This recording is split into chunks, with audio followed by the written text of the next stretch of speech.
All right, we're rolling. Rolling? Rolling. Let's go with the piss clock. Oh, don't forget the piss clock. Good. We're going. All right, welcome back to the Volly House Podcast, episode 16. We're at Colca Studios, so if you need a firehouse built, give them a call. Download the Firewire app, available on iOS and Android. Go to the volleyhousepodcast.com to ask us questions or send in stories or videos you'd like us to review. Also, give us a follow on all social media platforms at Volly House Podcast. So we have a guest today. I'm going to run through these ads quick, and then we will get right into it. First one, we'll start with iCommand Board. Every video we see from a career department incident shows an incident command board on scene. Yet, in many NIOSH LODD reports, a recurring finding is the lack of proper incident command. As a chief in the volunteer fire service, your responsibility is to ensure the safety of everyone operating at every incident. Gone are the days of managing this in your head or on a simple whiteboard. The owner of iCommand Board, a volunteer fire chief, took this challenge head on by developing a professional tool tailored for volunteer fire officers. These command boards are designed with size, affordability, and most importantly, accountability at the forefront.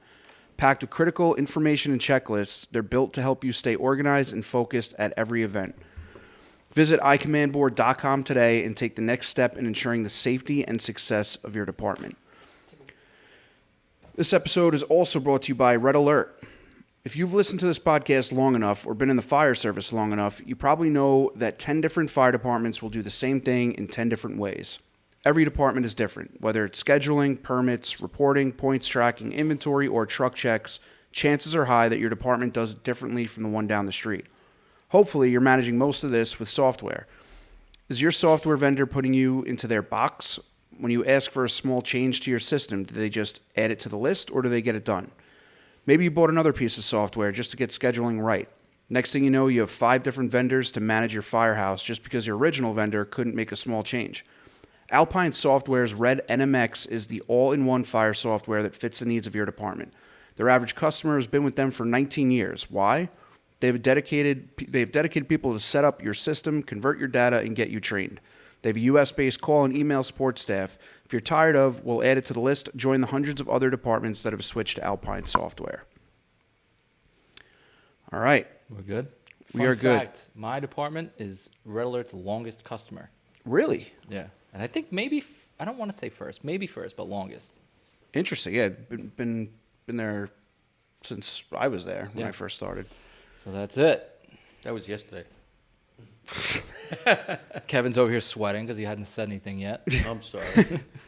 Took some sun today. Only one. So our guest, Chief Bobby Salvesen, welcome. Thank you for coming on with us today. He's From muted. the And he's My not pleasure. That was on. No, it's fixed. So, Chief, also from the HazMat Guys podcast, which is great. So, how'd you get started with everything your fire career? Oh, my God. Volleys, FDNY. Yeah, my father was at that point, probably like 18, 20-year member of East Meadow Fire Department, which I was telling you before the show is a little weird because I lived in Levittown, was the East Meadow Volunteer Fire Department, and my firehouse is in Westbury. So, makes total sense. Yeah. That's Long Island. That's That's Long just the way it is. I started 18 years old. My father brought me into Ladder Company 2 in East Meadow.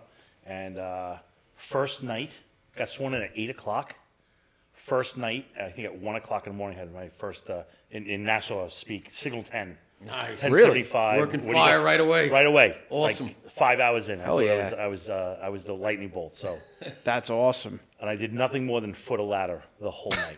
That was it. I just stood there and watched everybody work, and I was like, "This is amazing." So, how long did you say your dad was a member there? He's still a member over 50 years, 52 now. Oh, wow. So he's not very active anymore, but he's still on the rolls and he still does stuff. That's awesome. And then, obviously, you got into FDNY. How old were you? I was 20. Well, I started in EMS. Oh, okay. I was in the green and whites. I came on to in what was that, 90s? Old school. I think the FDNY took over EMS, and I was in the green whites for about 4 months. Another early one. So switched over to fire. The silliness that was abound when we first when it was first taken over, because we were wearing these powder blue uniforms. Oh my God, they were terrible. But this whole system, they had a perfectly good working system, and they broke it. And then it started working its way out. And then when I switched over in 2000 to the fire department, Okay. I took the promotional exam. I think I was on the first EMS promotional exam. Oh, wow. So yeah, I came out, went over to Ladder 159 in Brooklyn, and then 9/11 happened, and I moved over almost immediately with McCoy and Hendry and all these guys. 288. 288 came over Christmas of '01, and began the journey. And then it kind of came out of the closet that I had a couple chemistry degrees, and I had to go across the floor to hazmat. Oh, yeah, that was going to be one of my questions for you. Is Well, why that was that? it was I part kept of that his real quiet. It was part of his angle anyway. Just so. Chief, you could move that Yeah. mic close to you just to make sure Absolutely. we're getting close to your. He's loud like me. He'll get Yeah, it. you I might. Well, I'm project. sure I you'll project. So yeah. 159. That's. I actually have to is that the manually Happy lower Firehouse or whatever? What was it? There was a friendly firehouse. Friendly Firehouse. That's had it. a I big knew it had smiley a, face the on the big door. smiley face, right? Yeah, and it was not friendly. It was not always friendly. Right? It's not a friendly That's place. 309, right? 309, 159, and Yeah. I was the junior guy by 17 years. Wow. Wow. So That's I was the incredible. probie, and then everybody else had 17 plus. Jeez. So now with the volleys, you were a chief in East Meadow, right? Yeah. I went through I always found it, like, at 3 years on in East Meadow, I went right into, I was trying to get to lieutenant. You always try to get right in there. And when you look back on it, you're like, why did I want to do that? All right, we all rush it, right? You're like, I want to be Yeah. the first, That was like me, 4 years in. Yeah. So, I mean, I think I hit it.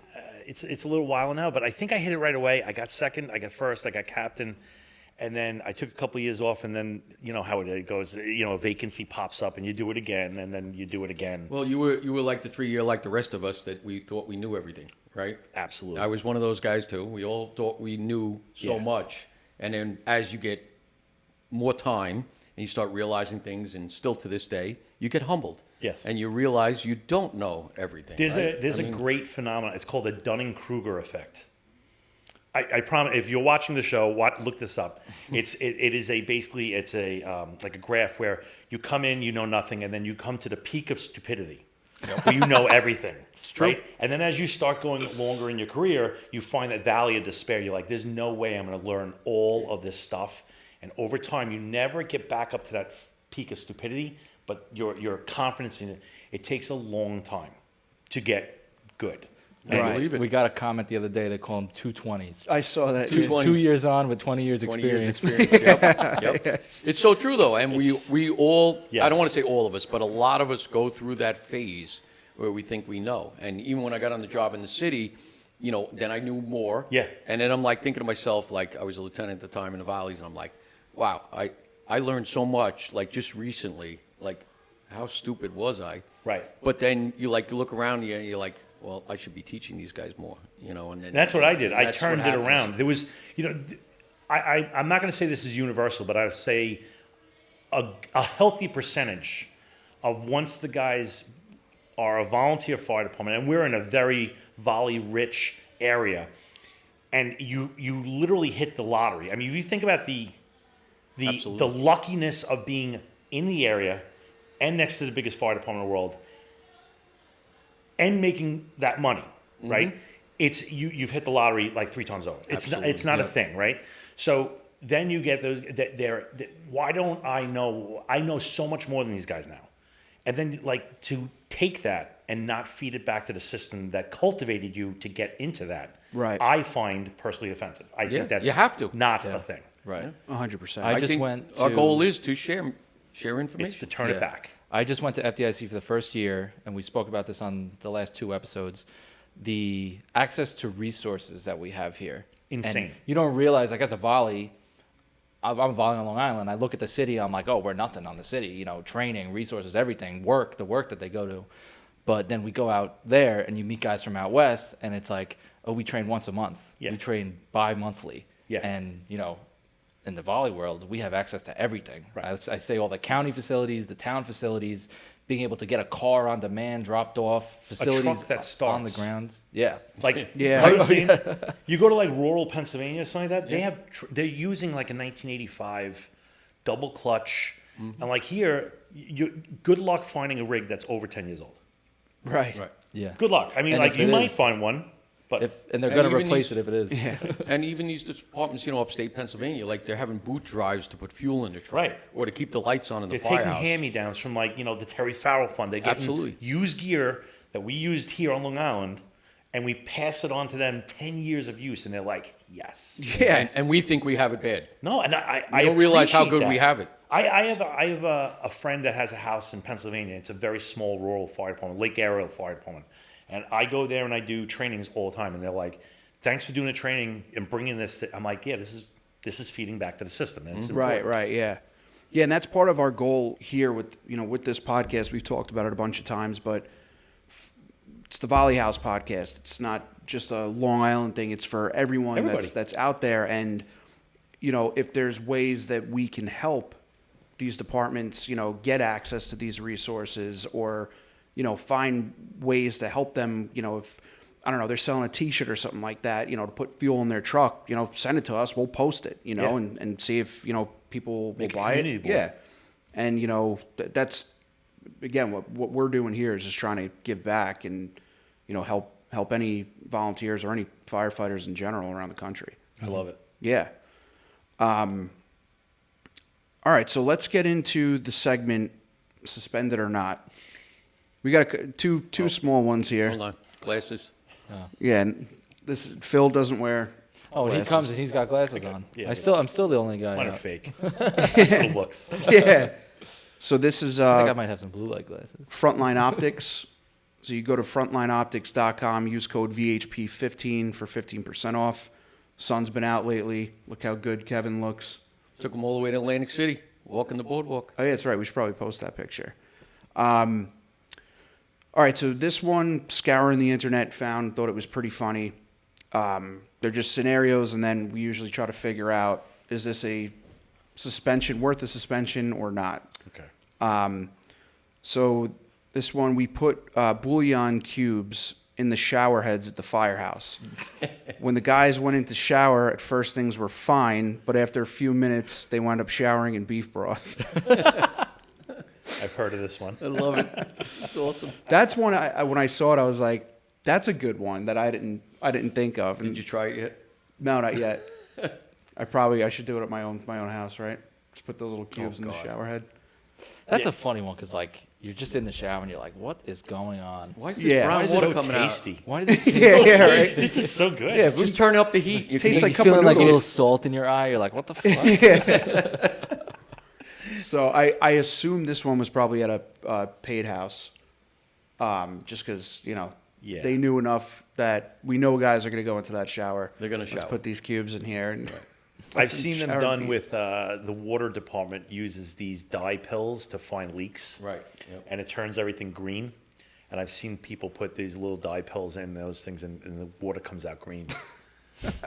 St. Patty's Day. Yeah, right. It's the kids love it. It's fun. yeah, I wouldn't say suspension on that one. That's just a No, a that's fun just show. funny. Bouillon might linger in your hair for a little while, You think? right? Might be Think right. it'll come out quick. I don't What if know. a dog attacks the guy because he smells good? Yeah. Then it could be a problem. Yep. You never know. It's like Sheldon with the hot dogs in his pocket, right? Big Bang. Next one, we hit on this one before, but I wanted to bring it up just because it's kind of a hazmat thing. Mm-hmm. We put holes in CO2 cartridges and put them in half-filled water bottles to blow the covers off of cigarette containers at the firehouse. Say that again. So the CO2 cartridges that you get for like a BB gun or something like that, Yes. pop a hole in the top and you drop it into like a half-filled water bottle, and it starts to, all the CO2 that's coming out, and eventually it just it You'd have explodes. to drop it in pretty fast. Oh yeah, yeah. You got to drop it in Wow. fast. But we put them in the little cigarette oasis things, Yes. and we put the cover on it, and it would blow these things like, 15 feet into the air. One of them wound up going on the roof of the annex building next to the firehouse while the chief happened to be pulling into the parking lot. And this is years ago. We were sitting there and waiting for it to pop. And right before it pops, see a chief's car pull in. And then it just, boof, sends this thing to the roof of the building. Chief just turned around, drove right back out. It's like dropping the Mentos in, right? Yeah. Into the Coke bottle. Dude, Yeah, Coke yeah. bottles hold a lot more pressure than you would pressure. think. It's like 300 psi. Because it's a thicker plastic. Yeah, it's a thick plastic. Right, that would make Wow. sense. I don't know, man. That sounds, I think like an SCBA cylinder, those things hold an awful lot of volume of air or of gas. Right. That could be a thing. Wow. It's like putting a SCBA in an overpack drum, right? Yeah, which has happened. This was there was just like a span of time where it was just a bunch of young guys at the firehouse just loving explosives. And Right before cameras. yeah, pretty much right before cameras. And there was one we also talked about this. Oh, but the one- seismic alarm? Yeah, the one guy comes up and he's like, I got a 4-inch mortar in my car. Like, let's go blow it up. Mind you, it's a hot summer night, Wednesday night, and probably about like 10 o'clock at night. So we go into the back training area, light this thing, put a 50-gallon drum over it, and we hear it. It's like, poof. And then we're like, oh, shit, it's a dud. Then all of a sudden, just this bam. And the high school's right behind the firehouse, and it's got these hills that go up, and we hear the ricochet of the noise bounce off the hills, and all the district vehicles' car alarms are going off, and we I went. missed this one. We were white as ghosts. We were like, we fucked up. Like, this was bad. And we get a text from one of our buddies who was working up at dispatch, and he's like, you at the firehouse right now? I'm like, no. Why? And he's like, yeah, PD's getting multiple reports of an explosion in the area. And we're like, holy shit. So what do? We run up to the roof of the firehouse and just kind of wait. And then we see ESU, cops flying into the bank next door. And we're like, what the fuck are they going there for? And now there's a huge white cloud just because it's a humid night, just slowly moving across the back of the firehouse. But the blast was so loud, it set the seismic alarm off in the bank. So that's why the cops were going to the bank, because the seismic alarm went off. And they must have seen that compact little white cloud moving across the back of the firehouse. Man, these fucking idiots. But we never got in trouble for that. I mean, you still could have thought it was the bank. Because if the cloud's moving across the parking lot, it could have came from there. Well, no, it was moving toward the bank. It was still in from the the back. firehouse. And the best part about that is the 50-gallon drum was like one of those plastic ones. Yeah. Took like, it was probably up in the air for like a solid like 15, 20 seconds before it came down. They and would hit the try ground. Mythbusters. What do you want from them? Yeah. Yeah, and the whole training area was like, now there's a building there, but the whole training area, like they had like these old couches sitting there, just kind of like a makeshift thing. Couches were blown to shreds.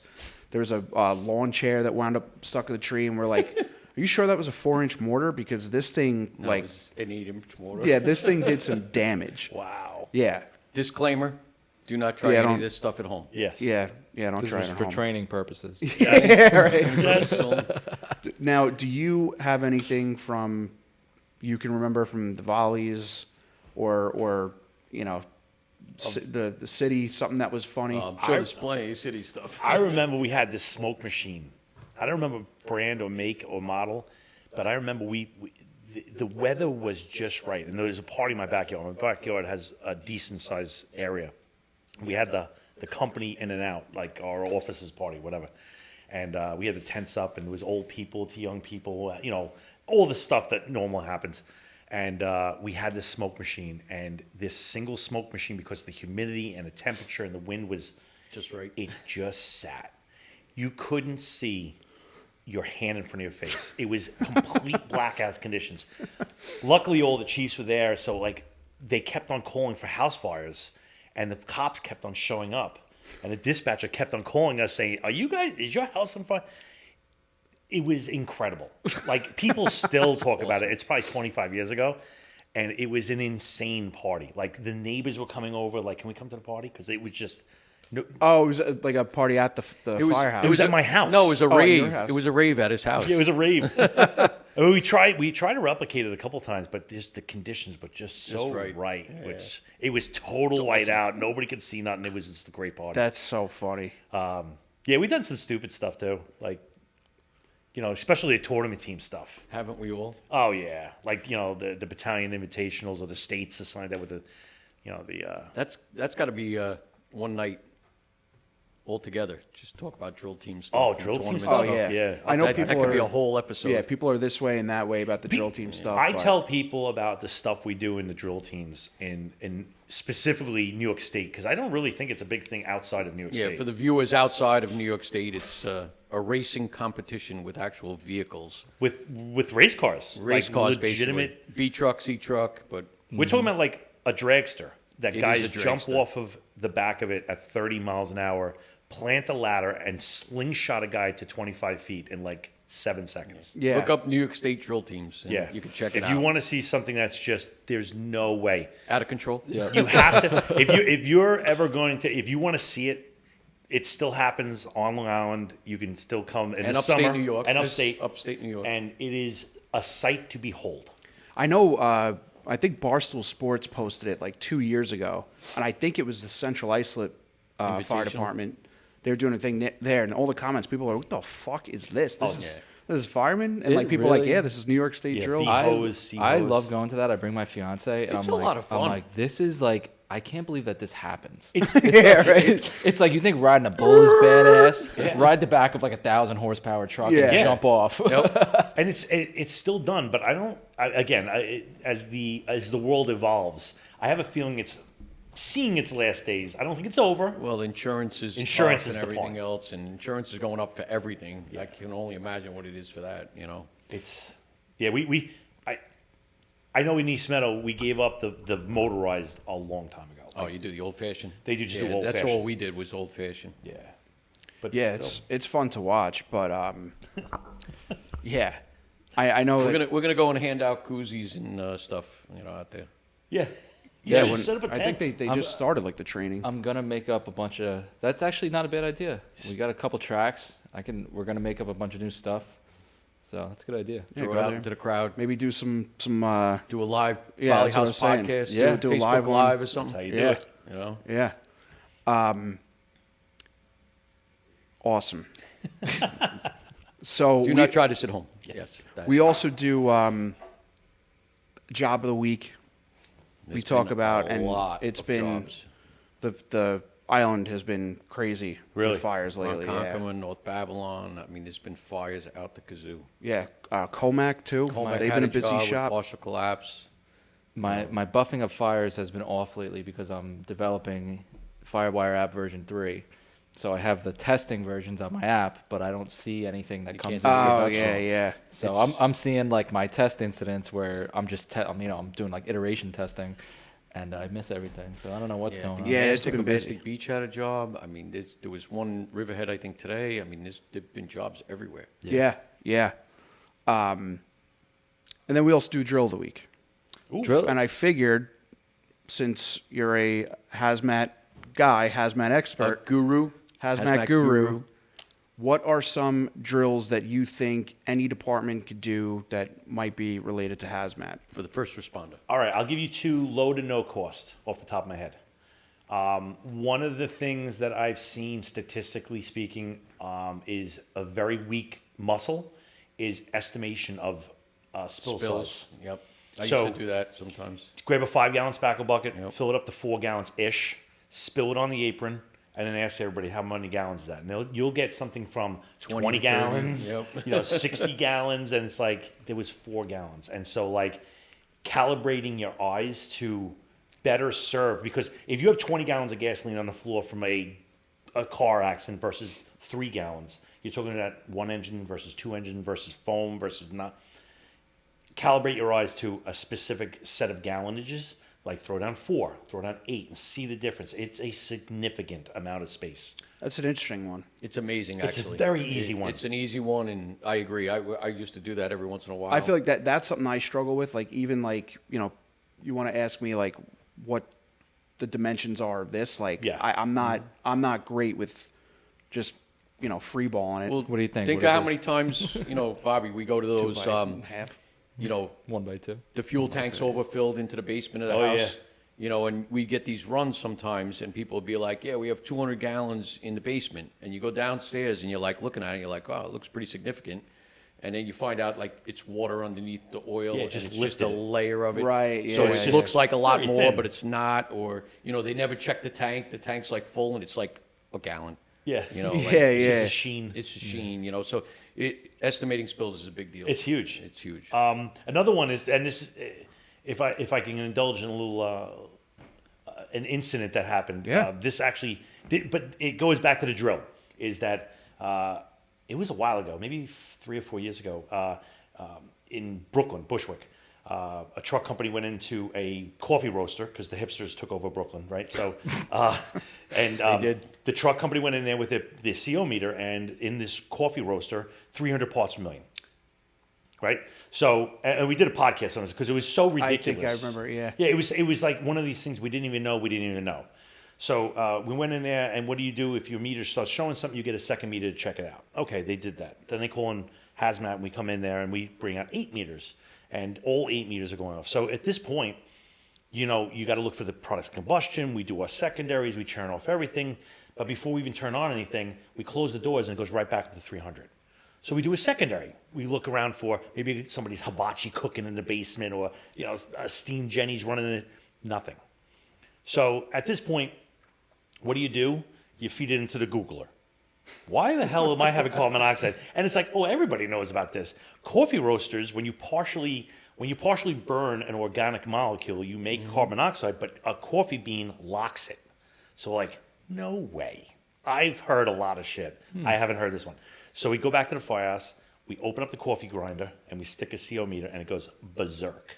Wow. Really? So what I'm saying is, if you want a low to no cost brain scratcher kind of thing, just grab your little coffee packet at the Volly House, pop it open, put your CO, and have them explain why. Wow. See, I didn't even know that. That's See, now, real CO. All these years, and we talked a little bit about meters on this already, and I wanted to ask you a little bit about meters because I think it's one of those things that we don't drill enough on, and we don't train people enough on the proper use of metering. And, there's a lot of cross sensitivities, and that's one I didn't know, coffee beans. I think So, that one like, I may even have. after all these years, like you said, being humbled by something, and years ago, I had an acetylene leak in the firehouse. We had to call HazMat. I remember over. that one. You came over, and, these things happen, even though it's a city thing, not a valley thing. It could happen anywhere. Yes. There are so many cross sensitivities, and you think you have CO, and it's not. Yep. And That there you I- go. I didn't know about coffee beans. I think that one may have been when Mike Monaco did the hazmat course at my firehouse. Yep.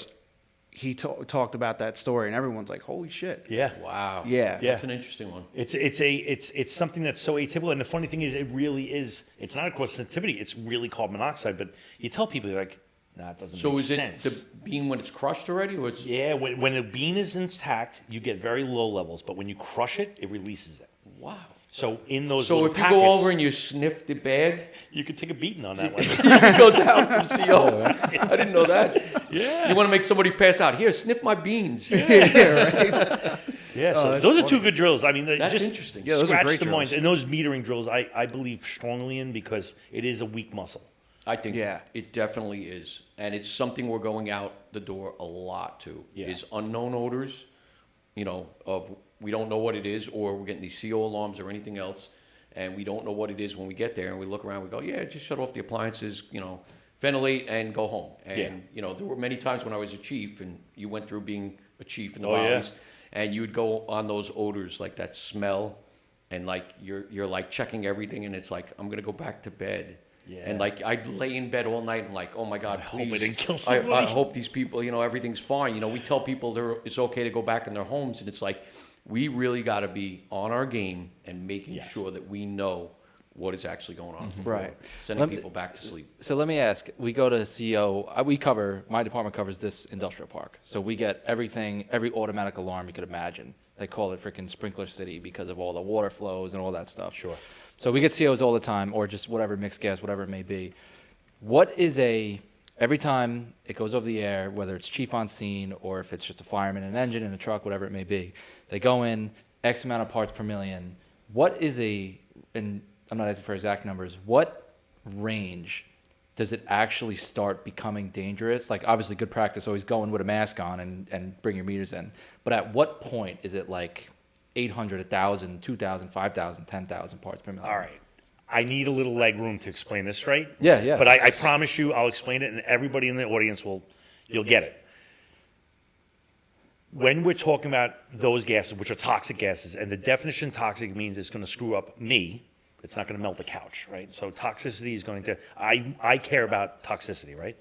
Toxicity is like Pythagorean theorem. I Remember that from high school, Oh, right? yeah. A squared plus B squared equals C squared. If I want a long and fruitful life, that's my C squared. I've determined what my output is. Therefore, I can play with my A squared and B squared to attain that, right? So this is how we play it. So if I bring time, right, down to 0 or instant or immediately dangerous to life and health, I've met the top dose to attain my long and fruitful life. Okay, so let's say we go into grandma's house and we say 35 parts per million, right? Why are we saying 35 parts per million in that specific case? Because grandma's time is 24/7 on that couch, which means her level is way low. But for us in the fire department, we're doing 20-minute in and outs, right? So we're doing short time, higher dose. So when people go, oh my God, and I'm not saying, before anybody has a panic attack, I'm not saying you shouldn't be put on your SCBA, but I'm saying just in context, if you're doing a shorter duration, you can naturally take a higher dose and still get that long and fruitful life. So if you say, hey, Bobby, we're at 400 parts per million, I would be like, 400 parts per million. If it doesn't even have a comma in it, I'm not interested. Ooh, there you go. Right? So I'm not saying that. No comma, no problem. I'm saying next we wear- t-shirt. Not exactly. It doesn't exactly work that way. We wear our SCBAs on all of them, but I just want the context of it. So when you say, hey, listen, why are the levels so low in some of these things? Some gases are legitimately badass, and you need to do that. Carbon monoxide is one of those ones that kind of sneaks up on you because you can't smell it, you can't see it, blah, blah, blah. But the thing is like the duration is the key to metering. Mm-hmm. If I'm in and out quickly, and specifically carbon monoxide alarms, we bang through them rather quickly most of the time. There are some ones that are stubborn, and those stubborn ones are usually when something like what you said, like a cross sensitivity. You know, before batteries were a thing, which I've been trying to. That's a whole nother episode. Did you notice that batteries started when COVID started? I've been trying to plant that conspiracy for as long as possible. It hasn't bit, but I'm trying. Anyway, but batteries, before batteries came out, Yep. we would come into an operation and it would be just something weird. And you'd ask two questions. You get any plumbing work done? Because acetylene drives the carbon monoxide sensor crazy. And statistically speaking, that was a thing. The other one was, you have one of those old lady bring up the stair things, Yep. you know, you ride up the stairs because they have batteries, and if you overcharge a battery, it makes hydrogen. Right. Hydrogen drives the carbon monoxide alarm, so crazy. So everybody on the podcast, if you have an ambulance in your district, you have a carbon monoxide alarm in the back, right? That is not really a carbon monoxide. Well, it is. Well, now we carry them on our bags when we go in and out. But the one in the ambulance, people are like, oh, it's carbon monoxide, so it goes around the exhaust pipe. They don't care about that. What they care about is the ambulance being closed and those batteries under the step overcharging, filling that up with hydrogen and blowing up. So what they're doing is that, it's a $40 carbon monoxide sensor as opposed to buying a $1,000 hydrogen sensor. They're gaming the system. Right. Got it. Interesting. And part of that, like you said, residential versus commercial, OSHA standards, stuff like that, all comes into play. The workplace is an 8 or 10 hour workday. So, you Right. can take a High certain time, amount. low dose. Correct. And then residential, you look at its continuous occupancy. So that's 24/7, Right. like you said. And, young people and old people are more susceptible, obviously, to everything. So that's a factor. So when you look at numbers, and, I was in we had a Con Ed manhole with smoke in the building, and there was a guy in a basement. And I went in there, had my mask on, but I didn't have my face piece on. And my CO meter went to overload right away. So I'm like, ooh. I told one of the guys, bring in a meter. And he did. And I shot down in the basement quick because there was a guy down there trying to corral his dog. And guy at the top of the stairs says, Lou, I got over 2,000 parts per million. You might want to put your mask on. And I'm like, well, this guy's alive, the dog's alive, I think I'll make it. But, I was Watch in the and dogs. out, but I had a splitting headache that night, from doing it. But these are all factors. And, when you look at cross sensitivities, and I think I mentioned it on here, we had a run in my department, Setauket, and they were having trouble figuring out the source. And they said, a little bit about meters. Why don't you come up here? So I said, what's going on? I go to the front door. I had like a little, that sulfur, phosphorus smell, and I'm like, ma'am, you have batteries in your house? And she's like, what do you need, 9 volts or double A's? And I said, no. I said, do you have big batteries? And the chief looks at me. He goes, she doesn't have big batteries. And I said, like car batteries. She doesn't have that in her house. She goes, actually, we do. And I go, what do you mean? She goes, we have a sump pump. When the power goes out, it pumps the water out of the basement. So he said, show me where it is. Go down there with the thermal imaging counter. That's the guy. The battery's Sulfuric acid. overheating. It's giving off gas, hydrogen, or Yeah. sulfur, and it was coming up on the CO sensor. So cross sensitivities are a big thing, and narrowing it down to find out what it actually is. Right. Yep. That's a little bit more of the art. I've come across something similar. Guy left his stove on, gas stove or propane, natural gas, whatever it was. We're walking around with the CO meter, like looking for something, but it's obviously nothing combusting to put CO in the air.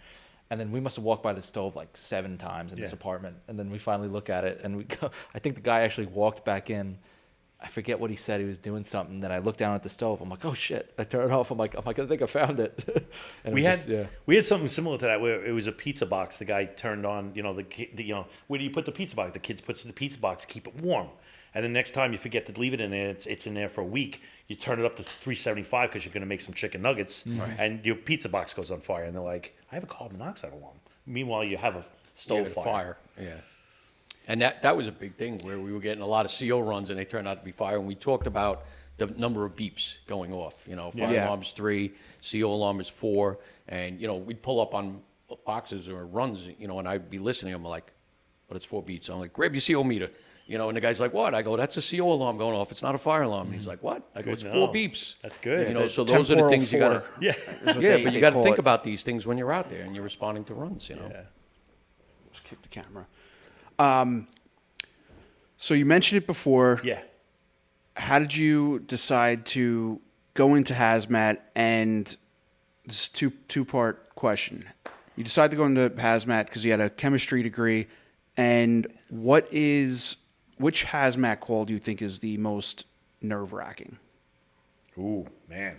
So I was studying in the ambulance for my my college stuff, and I went to chemistry pretty early. And then later on in the career, I went back and I started doing my master's stuff, which I never finished up because I wasn't getting paid to do it anymore. So Right. I kind of stopped doing it. No, but I kept it quiet because I wanted to go fires. I wanted to learn the job. And so I didn't tell anybody really I had it. A couple people had inklings that I knew something about the stuff. And then eventually I just kind of came out of the closet and went across, across the floor. And that's kind of how it started. It was then honing the theoretical knowledge into actual doing it. And luckily, when you're in Hazmat 1, and it's surprising to say this in New York City, is that there's only one hazmat company. It's insane. It's insane. It's amazing. And again, I love the cops, but they have a hazmat company, and that thing has to have square tires because I've never seen it on the road. So I mean, I love them, and the ESU guys are great. I love all those guys, but the only action doing stuff on the streets is Hazmat 1, and so you get tons of reps. And we didn't even have alarms. We had to be special called in. So it had to be beyond the companies that can handle the shit to bring us in. So we got good quality, weird operations. And the question, what's towards the end, it was batteries. Batteries are the thing, and we can come back to that in another episode or whatever, because I can go on for days about that stuff. But everybody thinks radiation's badass. Radiation is the easiest one out there. It's straight up math. You tell me radiation, I'm like, oh, that's it. It's a piece of cake. We just went through the toughest one, biological, COVID. If you asked me before COVID came out, Bobby, what is the most perfect I would have said something around the COVID thing. Well, Ebola. Ebola was our first tryout. We went through the Ebola. And we did that and we honed our craft because at that point, decontamination, which is an incredibly important thing that we don't spend enough time on, and actually since firefighting, and now we got these wipes and we got decon solutions and stuff like, which I'm pro. I'm just not pro the way we do it, and I could talk at a much higher. Like, it sounds good, but I don't want to start controversy on your podcast. But like, Go ahead, go for it. That's what it's for. In hazmat, if you take off the clothing, you take off 90% of the problem. And I disagree with these solutions that are like, well, I'm still geared up. Let me spray you down with this solution and drive it into your skin. Deeper in. Right? So, and again, it comes back to that Pythagorean theorem. Right. If I reduce the time of exposure by literally taking your gear off, you've made the whole situation better, because I want that long and fruitful life. And there are some departments out there that are bringing gear to them on the scene where they can change it out, stuff like that, Yeah. which is, It's a big deal. Literally removing it from your body. So like, if I go into a hazmat scene, right? I went to a suit, and people like, you get the best decontamination known to man. There's parades being set up, and babes are weeping, and people, there's confetti coming from this. Are you clean? And it's staggering amount of people go, yeah, if I got a good decon, if I cleaned up and I'm clean, I am clean. And I'm like, you are absolutely 1,000% not clean. It is, not to go off too, because it is firefighting. It starts getting deep. It does, because what happens is when you're in, let's say in a hazmat suit or fire gear, put it in whatever you want, they hang a dummy in there with all these sensors all over it. And when it hits IDLH, they stop the clock, right? So they put it in 1 million parts per million, pure substance. And they wait. And when one of them hits, they go click. So what I'm telling you is every sensor was getting the chemical.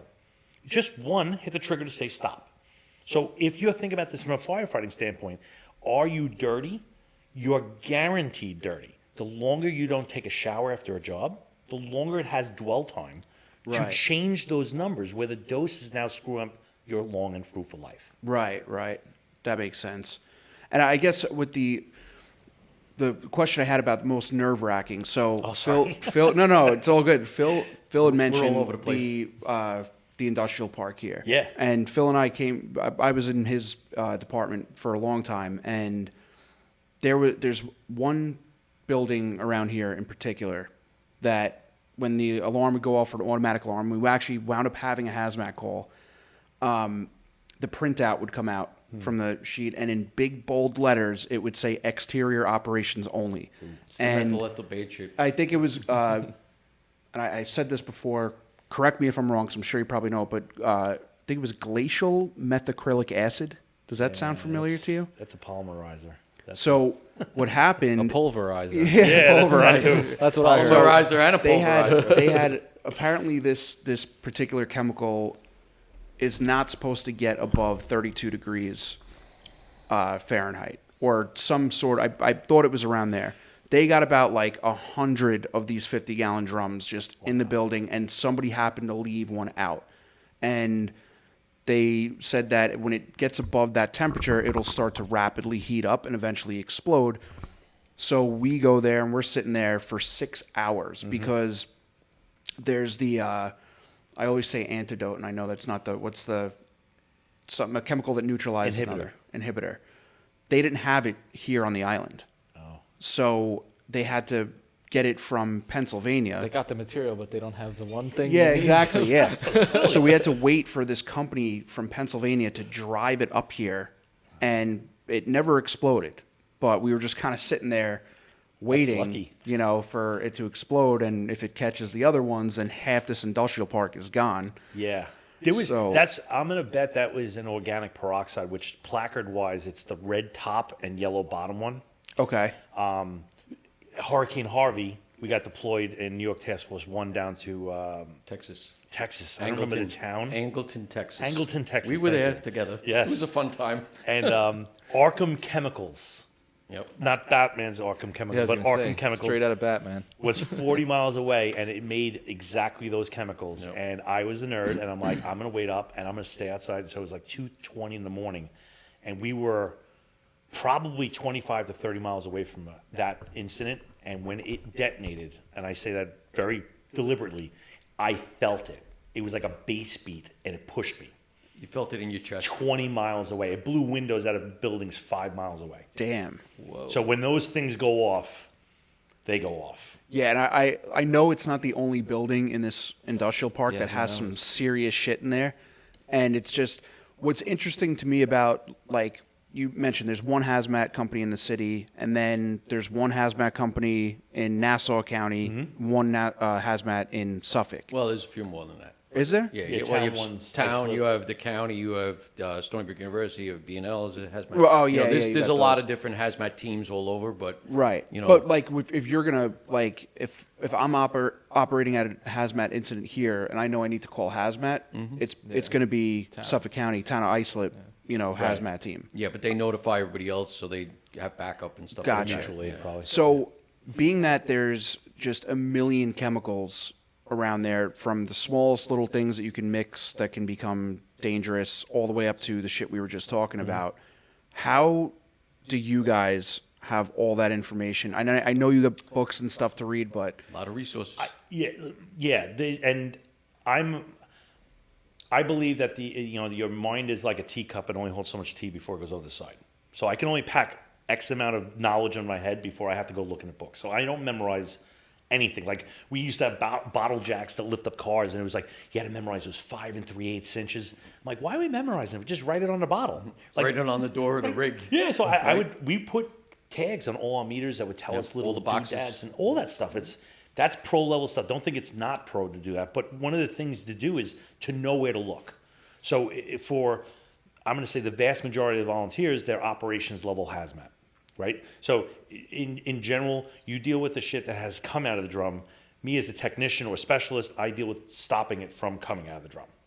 gotcha. Right. Most first responder ops is more of protecting yourself and keeping people out of danger. Right. You're not mitigating. So, we have to look at it as volunteers is to just be aware of it, more of awareness level to say, that's bad, I need to call for help. Right. Call for the technical specialist, just like in tech rescue world. Right. I feel like it's always just been like identification and like life safety. Yeah. Yeah, it's product control, like damming, diking, all that jazz, right? Which is totally cool. So one of the things that I see a lot is like, okay, where do we get our stuff? Operations most of the time is out of the ERG. That orange book that everybody has on the rig, and That they look at once a year. right. That's it. or read before bed.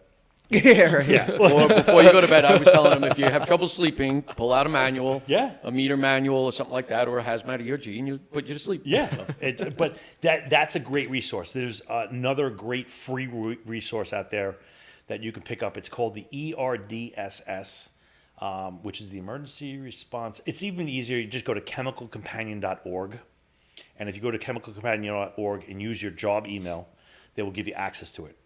It is a technician and specialist level thing, but it gives you incredible resources at your fingertips, and it is very, very hard to trip it up, and it's free. And you can install it on laptops and tablets. You could do it on a phone. I wouldn't recommend it because the real estate just isn't enough to do good technical reference on it, but that's what we used. It served us really well. But for, speaking to the operations level guys, that's your ERG. And if you want a digital resource, I would use, because Wiser went out of business, Yeah, Wise is gone now. which is great. And it's not that you can't get it. It's just that they don't support it anymore. So if you were able to find the app, you can still use it. It's not updated anymore. Right. Gotcha. So, would you consider hazmat calls nowadays more serious than they ever were in terms of all the types of new stuff that's out there?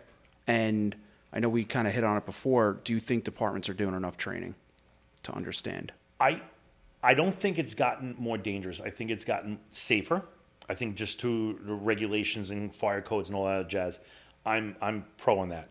If you look back 20, 30 years, we were in those level A suits a lot. Yeah, well, Like it was level A all the way every day. It was like, I did all my level A entries really early in my career in like the early 2000s, and I did literally none in the last 15. It's not because we got safer or anything, or I think we just read the scene better. Technology and metering is so much better. And we than what it was. understand better. I think that is a thing. With training, I think there is and I don't want to call it out, but there was recently a very local fire department that didn't do their hazmat training, and OSHA came in and wrote them incredible fines.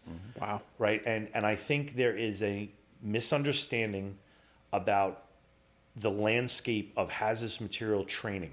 Like, okay, my guys are all operations, which you must be in order to ride on a fire truck. Like, in order to be in emergency services, you need to have operations. Okay, great. But also with that, and again, I don't recommend anybody reading OSHA 1910-120 or NFPA 470, all that stuff. I'll read it for you. Let me interpret it for you. What it says is that you must do a refresher every year. Every year. There is no, that's a law. If you break a law, you go to jail or you get fined to the end. Right. Until you meet it. Right. Or they And- put you out of business. So either now, or. now it's like, okay, well, I got to do a refresher. What does that mean? What's the duration? There is no duration. none. It doesn't say an hours. So you're like, oh, this is great. What is it? What does it consist of? They don't even tell you what that is. It's whatever the authority having jurisdiction, aka the chief, says it is. So now he has two options. He can do, I'm going to sign off on all my guys because they're all trained. What that means is that he's taking the liability, Right, yeah. saying that, and I love when the chiefs go, well, my fire department will come to my bat. You know, they'll indemnify me. They will not. They will throw you under the bus as fast as possible. Absolutely. It'll be a blur how far you're out the backside of that bus. The other thing they can do is just train them. And considering the flexibility of that, I don't even understand how you're not doing it. I never knew that because, like I was talking to you about earlier, anytime we had a hazmat refresher, it was like another hazmat refresher, and it was some, guy coming in and going over the same shit and, telling us to use the Every year ERG. it's ERG, placards. Yeah, license. and meters. then But think about then what we're we- dealing with these. Everything's I'm- hazmat. Yeah. right. I mean, But we I'm deal with I'm hazmat and saying- fires now. I'm just saying, like, that's what the consensus across the department that knows they have a hazmat refresher is just like, another one. But when we had Mike come in from the HazMat Guys, the guys from my department, they're was the, awesome. they're the funny ones in the room. They're Not- the first not until question. Mike gets there. Yeah, well, so Mike, I'll tell you this. Mike comes in and he introduces himself. He's like, I am, Mike Monaco.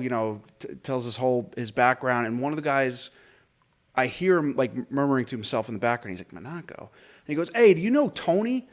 So Mike turns around. He's like, do I know Tony? He's like, my last name is Monaco. He's like, I know a million Tonys. know a lot He's like, of you got to be a little bit more specific there, pal. And then just goes into his whole thing, but kept everybody engaged. And just the way he explained everything, and even watching a couple of the clips from your show. Yeah.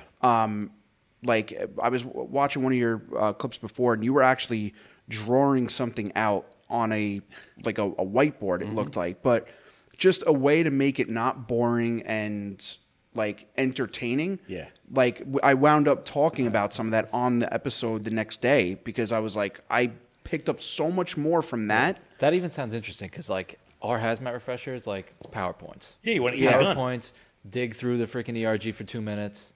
And then And, the other funny thing he did was he's like, I think he was talking about kind of like the Pythagorean theorem type thing, and he's like, do you have the time? And he's like, do you have the time? Like just to himself, and everyone's like, it was so funny, and it was, I think it was good for the guys that really aren't in tune, with the hazmat stuff, and even I got Chief Hansen, in my department that he's captain of hazmat. Oh yeah. But it was a refreshing refresher. You know what? I am so anti because I'm a student of the instruction. I think it's part performance and part education. And when I see an instructor and he's like these kids, they're just looking at their phones. They're looking at their papers. I'm like, it's not the kids. It's you because gotta you do- suck as an instructor. You got to Right. do something about that. And You that know? was I wanted to get into that whole thing a little bit with you as well, as far as your the teaching style. So I'll start with, how did the HazMat Guys start? your podcast and your overall company with instructors? It was, it was just I love podcasts. There was nothing there, and it was early. It was 2015, which is kind of an early type of thing in podcast land. Yeah, for sure. And I asked a couple guys, and Mike was the only one dumb enough to say yes. And we're in a couple weeks, we're going to be hitting our 500th episode, one a week, every week, nonstop. That's fantastic. And it's evolved. It's evolved from very rough and unpolished to now. We were talking about this beforehand. It looks so easy. Like these guys just.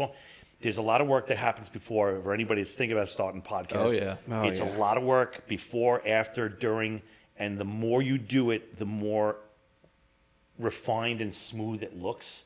In the beginning, it's rough and it feels uncomfortable. And you're sweating and your pulse is up, but then after a while, it's like you file down those feelings and you don't have it anymore. It's weird to talk in an empty room. It's weird. If we rewatch our first episode, It's crazy. We were standing up. We were we did two preview ones. Yeah, we just wanted to see where to see how it would work out. Right. And we did it standing up at the tables, but the same thing goes with instruction in general.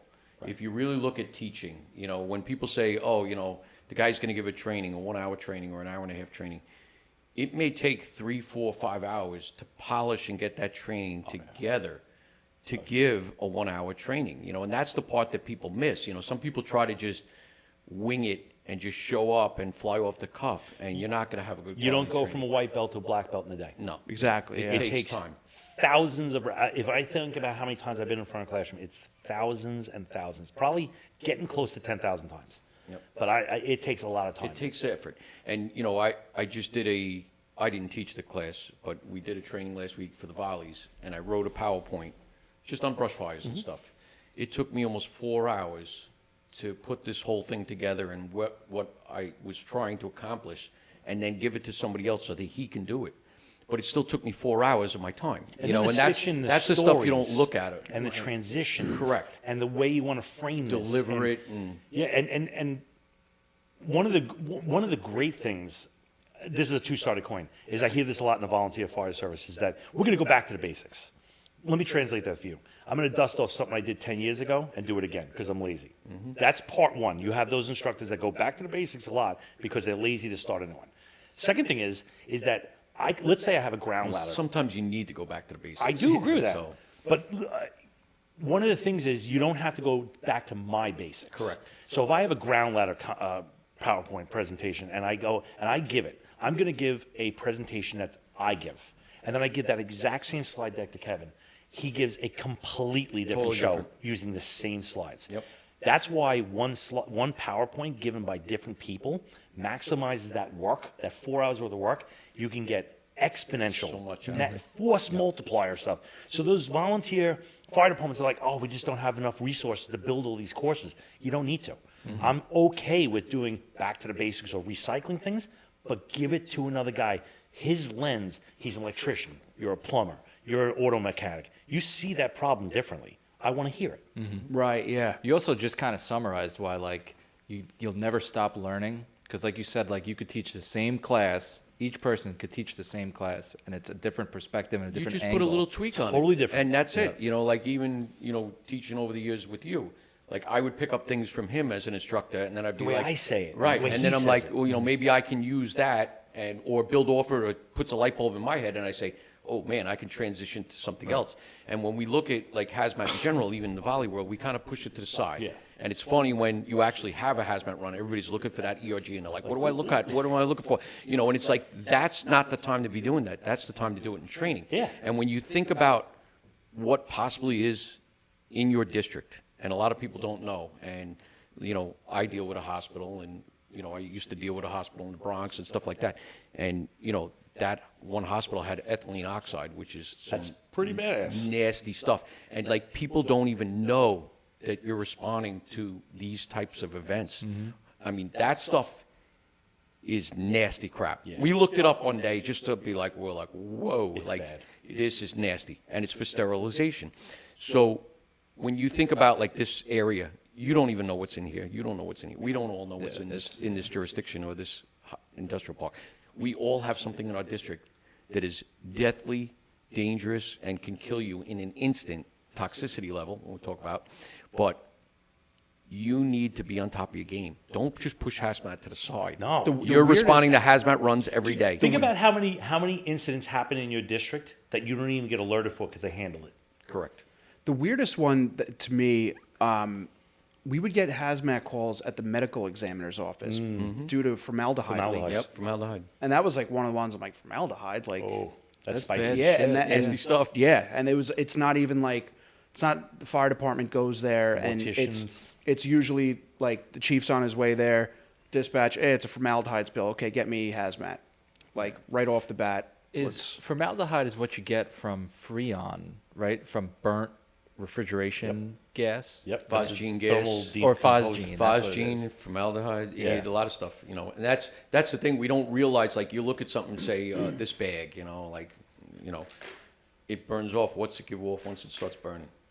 One of the things we do in technician school is, and it's a great experiment, but it translates back to like volunteers and fire services, that we'll give them, when they start learning how to look up chemicals and stuff like that, we'll give them, okay, you're going to look up formaldehyde, you're going to look up carbon monoxide, you're going to look up, and we give them like, everybody looks it up and they go, okay, group 1, what are you wearing? And they're like, level A. What are you wearing? Level A. What are you wearing? Level A. Everybody's saying level A, and you go, great. And we put up a picture of a fire scene, and we say, these are the components of smoke. So when you're doing your overhaul and you're not wearing your SCBA, you just told me that in any quantity you're wearing a level A, and yet you're wearing fire gear and you're breathing this stuff in. And then we send them to break and let them stew in it. Yeah. And they're like, holy crap. And it's the same thing once the chemicals start mixing and interacting. That's a whole nother nother atom. thing. And, we don't even think about, like I was saying, I think one day on the podcast, like what's under your kitchen sink or what's in your garage. What happens when that starts burning or reacting with each other? And we walk around like, I don't need a face Yeah, piece. Or the scary one, and I told these guys, the automatic alarms in a storage unit. Oh, it was The bad. crap that's in Yeah. storage units, like if there's any inkling, a haze, anything, you should have SCBA face piece on. Yeah. It's nasty stuff. The other one that was interesting is we had a house fire a couple of years ago, and it wound up being, and I was talking about this to somebody the other day, but they were using the stain with the rags. Put the rags into a bag, plopped it in the garage. Linseed oil goes on fire. Yeah, it like that's one Flash that's flyers too. it's like that's an interesting one. Yeah. Where it's like you don't usually think about that. It's like, oh, is it the kitchen? They something on fire, but no, it's just a bag of rags. Bag of rags, burn my house down. Yeah. That actually happened to my friend in Centerport. Freaking burned half his house down. Stain from the deck. Yeah, there's science behind why that happens, but it's an interesting thing. There's so many little things that, like on the internet, like you guys have these call-ins, like, hey, suspended or not, and like we have people email us from all around the globe. Oh, I all the love time. some of those Yeah. clips that you put out, Yeah. man. I laugh my ass off. My wife, I sit on the couch and my wife's like, "What are you laughing about?" I'm like, "These guys are doing some funny stuff." We just did one. I got maybe a year ago. Somebody emailed it in. They were like, "How hard do you have to fart to take off?" And I'm like, Oh, this is- challenge accepted. And figure it out. I did it. And we figured it all out, and I figured out the Mythbusters. rate and the volume and the ejection rate, and it was very funny. Like, but that's the stupid stuff we do. We take these complex topics and we break them down to fifth graders. Well, that's what I love about it. I was saying to them, I was like, I can't wait to have Bobby on because like it's, they make hazmat fun. Yeah. And even though you call me a Boy Scout, but Well, you know what? I get it now because this is a very enjoyable It's conversation. right. It's Well, funny. that's the thing. When I because- think hazmat, I'm like, Oh God. yeah. click, click, click, click, click. I'm Well, good. while we're on it, okay. We were talking about before the video of you and Mike reacting to the girl who put, I think it was chlorine tablets Yeah, it into was the. chlorine and aluminum foil or something like that. Something But it like was- that. Or she Yeah. put it into a Coca-Cola bottle. Yeah. Or with Coca-Cola in it. I forget. I thought it was chlorine or maybe bleach tablets. It was. I think it was bleach. And When aluminum Mike's going foil. like this, Yeah, oh my Mike God, is like what Mike's are you like doing? he's like This is gonna be tell me bad. she's Oh, gonna you know shake what? this up. I actually, when I was younger, I used to ride. This is over actually by you, maybe Selden. We used to go to a bike shop. All our friends worked at the bike shop, so we'd go down there, and they took a water bottle. I think they put tinfoil balls in Yep. it, and they put chlorine in it and then like pressurized it. Yeah. And it was it Oh, it's freaking. nasty. I think the police came. Yeah. It freaking Probably. blew up, and there was a cloud Acid behind bombs. the place. Yeah. It was. You don't want to be freaking- anywhere close to that, man. No, it's nasty shit. That'll scar you. That'll put Yeah. you down. Yeah. Yeah, and it's funny to watch those types because it's like you guys are breaking it down, like the chemical reaction. And I was laughing because you guys were saying like, oh, if she picks this up and shakes it, and of course no. she picks it up and shakes it, and then it explodes, and then the video ends, and you guys like, I knew it. It's just and the little clips that you guys do because, like I said, or like you said, you're taking this type of stuff, these complex compounds and chemicals, and breaking it down to a 5th grade level that people can understand it, whether it's for first responders or just civilians. Right. It's important to not only make sure that you guys are trained, but they stay trained. And then periodically, and this is not done enough, is test the training. Like, there is a certification, and it's very hard to get, but it's called Master Exercise Practitioner, MEP. They don't make very many of them. They have to make them at the National Fire Academy and stuff like that. But, MEPs are certified to come in and test the system. And that's another thing that you can do, whether you do, it doesn't have to be an individual fire department, but you can be like a county-wide drill.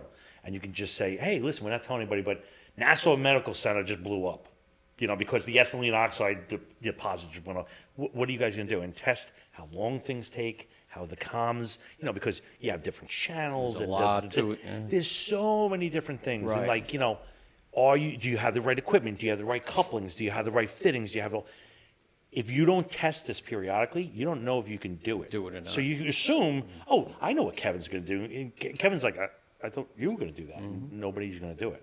We're seeing this right now in the airline industry for batteries. Mm-hmm. You go to the airline, the flight attendants, you go, what are you going to do if a laptop blows up on this battery? They're like, we're going to put it in a sleeve, Right. and then we're going to land, and we're going to throw it out the door, and the fire department's going to take care of it. And you go, okay, great. You go to the fire department, what are you going to do? And they're like, well, the flight attendants are going to take care of it. And nobody's taking care of Nobody it. knows. And we're Nobody like, talks to each there's other. no conversations yet. Yeah.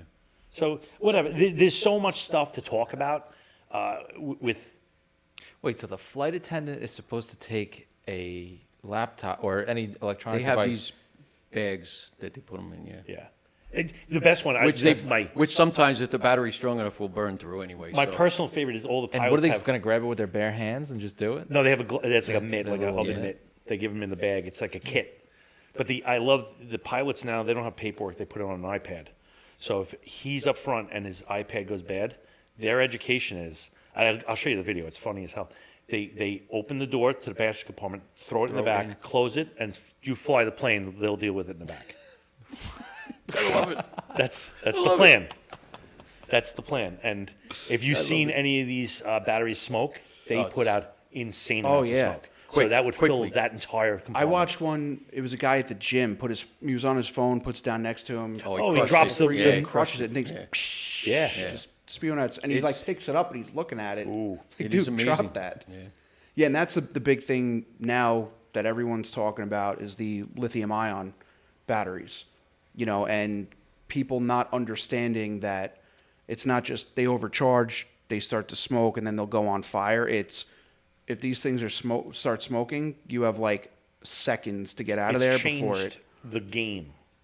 Like, we put these PSAs out in the fire department, like every Christmas, hey, watch your Christmas tree and everything like that. That's nothing anymore. We should be doing them on batteries because the FDNY did some testing with UL, and these are publicly sourced videos. We should be taking those videos and putting them as our PSA every year. And me personally, Every year, every month. every month, we've gone down and done a ton of lithium-ion battery training, and we still do a lot of it. But there's going to be a point where everybody's trained, right? And then we're just going to be dealing with the fallout of this thing.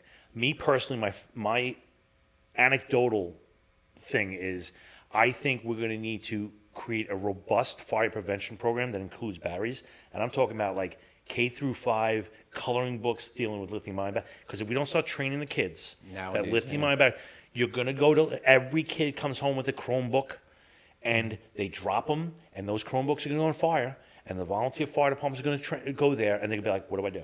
Or they leave it on their bed charging up, or the fans Under the overheat, pillow. under the You pillows, know, and hair dryer, like all of that stuff. It's You're going to fires, and I don't want to say this as a scare technique, but fires are going to flash over way quicker with battery fires. Like it's not even it's like a 10x exponential move to the point where there 3 has minutes been is over. documented fire alarms that didn't go off because they were defeated so fast. Wow. Let me. And who knows if some of these fires that are happening right now Right. are that. I mean, you look at some of these fires we've had on Long Island, and I don't know all the causes, but these fires are taking off like crazy. Yeah. I mean, we talked about more years prevalent. ago, 29 minutes to a flashover. We're down to like 3 to 4. Now you're talking and I about think sub now 2. we're talking like under a minute Yeah. with batteries and stuff. So it's really getting crazy. Yeah. Let me ask with my limited knowledge. So I have an electric skateboard. The thing's got a freaking big, heavy lithium-ion battery. Did you get a helmet yet, by the way? No, I haven't ridden the board in freaking weeks because it got water damage. I'm like fighting with the Oh, manufacturer. great. Water damage with a battery. Perfect. No, it was the controller. But anyway, it's got this big battery. It's freaking like 3 inches wide, 6 inches long. It's big and heavy, and the thing propels me at 200 pounds, and it rips me down the street. So it's so powerful, and granted, it was expensive. So I feel like if you go on the cheap side of electric things, you're probably going to get a cheaper product that's more likely to go on fire or have an issue, whatever it may be. So what is it with, like, I have this thing, I charge it, and I'm aware of the concerns with lithium-ion batteries, so I plug it into the wall. I don't use cords. I don't use power strips, and I stay awake when I do it. I pay attention to it. I can monitor on my phone. So what is it with, like, in the city, it's nonstop. Yeah. Like, what is it? Is it cheap products? Yes. Cheap products. Extension cords. Cheap that are- cords. Cheap cord. It's using aftermarket missing circuitry.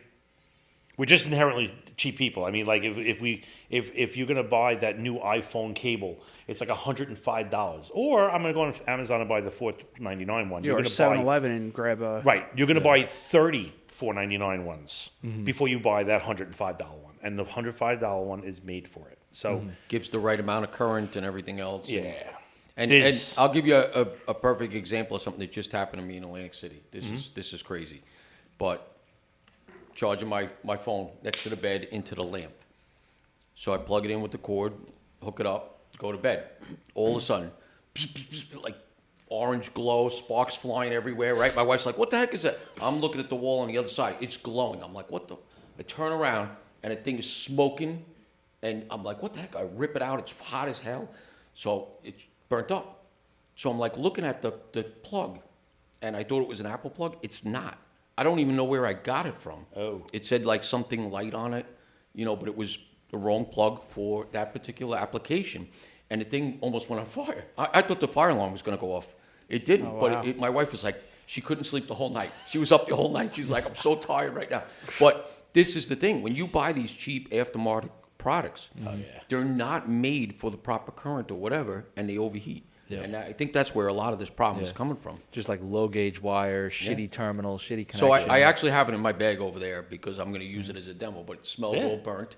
But just to show people that this Of is what course, it goes on. happens to you, the most aware person. I know, but He's waiting for it to looks. happen. It's the same size as Apple plug, like everything else. Like Is you it know, lighter when you hold it? Is it lighter? No, it's the same. Really? I'll show 'Cause it to you when we're done with the show. But this is the thing that's going on with a lot of these batteries is aftermarket, it's damaged, it's broken, or whatever. We don't know. It's waterlogged, and then they start to overheat. One of the big things that we're seeing, and this specifically goes to the volunteers, because when you're looking at things and you're like, okay, what's my solution with the batteries? And I can go on for hours on this thing, and I'm not, but this is a big heads up for the volunteer fires and all fire department. I don't care if you're paid or not, because we get probably 30 or 40 emails a week on this specific thing. Is like, what's my solution? What am I buying to do this? What I'll tell you is buyer beware. There are so many snake oil salesmen because the market is rich, and they're saying, last week they did Class D fires, and now all of a sudden they do batteries with that same product, and you're like, come on, man. Yeah. Now, last week you did this. You can contain stuff, and now you cure cancer and you stop male pattern baldness. It's like, where are you going with this? There is so much shenanigans and false deities out there that are selling stuff. I'm not going to mention products, but there are, of all the I have a huge reach in my hazmat world. So every manufacturer wants to get their products in my hand and have the HazMat Guys stamp on it and everything. I get pallets of stuff on a weekly basis, and every single one of them sucks. There's only been 3 products that I think are good that actually do the thing they say. Mm-hmm. I've seen products that big cities use, and it has completely shit the bed. Yep. They went over their skis, and I'm not going to mention any products, but it's, Don't say any names for free. You're talking about products that mitigate, prevent, overpack, whatever you want to call it. Right. Solutions and there's foam solutions and this solution. We're testing a third one right now that even with my physics background, I don't understand how it's working. I don't even get it. And I'm like, there's got to be a way, and I'm good with this stuff, and I haven't figured it out yet. I'm going to talk to you about one after the show. Okay. That a company that I met with that has something like it. They're putting out lithium-ion battery fires like that. There's a lot of snake oil salesmen. Yeah. And that goes with everything in the fire service. I mean, there's a lot of companies out there, just because it's a shiny object and it looks cool doesn't mean it's going to... Solutions for fire gear. Correct. Everybody's got one now. But, even, and nothing against, all the rich stuff that's out there. No. If it works for you and your department, that's great. Great. But just because you see something and you think it's going to work, it may not work for you. It might not be feasible for you. So, some of this stuff is manpower intensive. Some of it's not, So everything you look at, you got to test it. You got to try it. The FDNY has R&D, like they go through it. You guys have your own R&D. SOC has their own R&D. Like we test products first. We did. If you're curious about what products, we have episodes. It's called Battery. You go into the HazMat Guys YouTube channel, and we had 2 long form episodes where we went to different locations, San Diego, Massachusetts, and we blew up tons of batteries testing all these products. And you'll see, no filter. We didn't cut anything out. What works and what does not. That's awesome. Yeah, And it depends on the size of the battery too, right? Yep. So if it gives off more power, you need different That's product. one of the That's things that people don't understand. What we found a lot of times in the testing is that when the manufacturer starts moving the goalposts, they're full of shit. Yep. Then they go, no, you used the wrong state of charge. Or, that wasn't the battery chemistry. We've only had 2 that gave us this stuff, and we're like, what's the parameters? They're like, let it rip. I'm like, really? Really? So we just went down to Georgia, and we had those crane grapplers. Mm-hmm. We intentionally set a car on fire, and then they gave us like a tote of this stuff, and we dropped it on top, and it stopped it like cold. Wow. To the point where you can put your hands into the battery. Wow. That's This is that one that I'm not releasing the name because I haven't finished my testing. Right. But when I come out and say, yeah, this is the thing, it was so impressive that like a spray can, like the size of your cup here, put out like a full laptop in one go. And now how, I guess, and I don't know how much you could talk about it, but I know one of the big issues with the lithium-ion battery fires is the gases that it puts off. Yes. So, like, I was tasked in my department to write the lithium-ion battery response. Right. And, of course, first person I grab is Hanson. Mm-hmm. What are you guys doing in the city? Yep.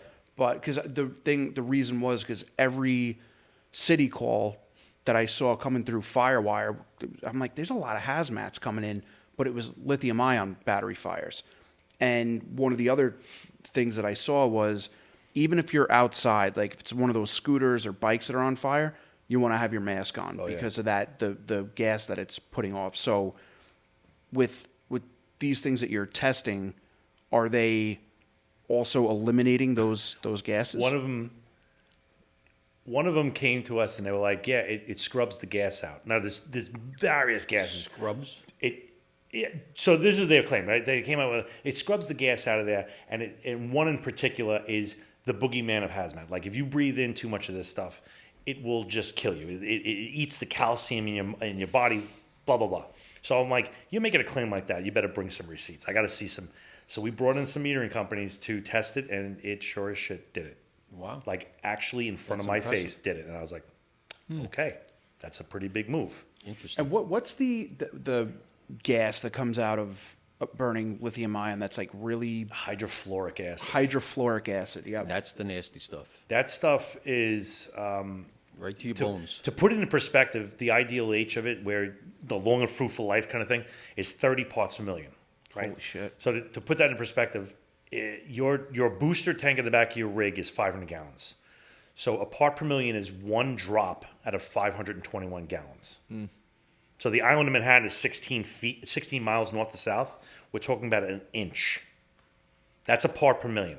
30 inches in the north to south of Manhattan is enough to kill you with hydrofluoric acid. Wow. So one of these batteries has enough punch to potentially put you down. Now, okay, one battery? Come on, are you really?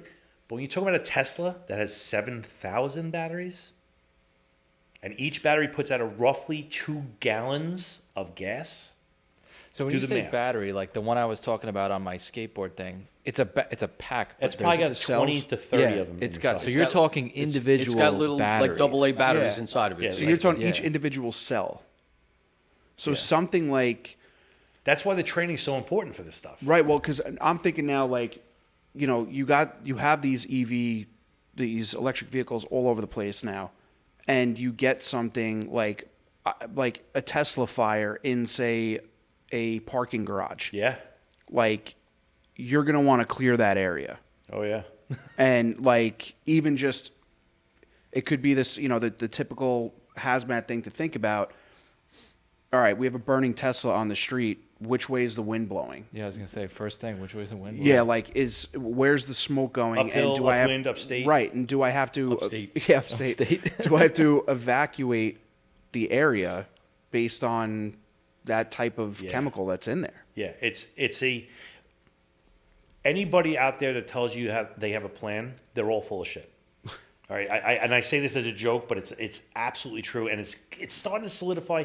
Is we're building the planes we fly, right? Anybody that I can give you, I will freely handle anybody. San Diego Fire Department's FDNY's plan, everybody's plan. I'll give it to you, and by the time that ink dries, it's wrong because we've updated it. We've changed it. It's changing. The world is evolving so fast, and the opening line of our classes: if you came here for answers, you're in the wrong spot. We're going to build an understanding, and as the landscape changes, you'll be able to adapt. But if you don't have the understanding, you can't go anywhere, right? So that's the key. Anybody that's giving you plans, and then you're making lemonade and hot dogs. I've seen these in classes, and you're like, "What the hell am I doing here?" Like in a battery class, because they want to show you how electricity works. And I'm like, why don't we build a better operations level guy, the guy that can actually handle stuff downrange, Right. and understand the landscape. Or as we say in hazmat a lot, it depends. It depends. It depends on so many factors of what you're looking at, like even batteries, like the size of the battery. This battery is a lot smaller than the one in your laptop. Well, the reason I said that with the individual batteries, because like when I think an e-bike and a battery, I think of a battery that this big or even maybe 4 times the size of this this. small. But that's That's nothing. each battery. Yeah. A Tesla floor is around 6,900 AA batteries. Not really a AA battery. Right. But They're cylindrical. a little yeah. bit big. Did you ever see that video of that Tesla crash in California that it spewed across the road where the batteries, it was on fire for like 500 feet or something? Yeah. There were little batteries on fire everywhere. But this kid took his dad's car, crashed it, went over like the sidewalk and the sign, and it ripped the batteries, and they were just everywhere.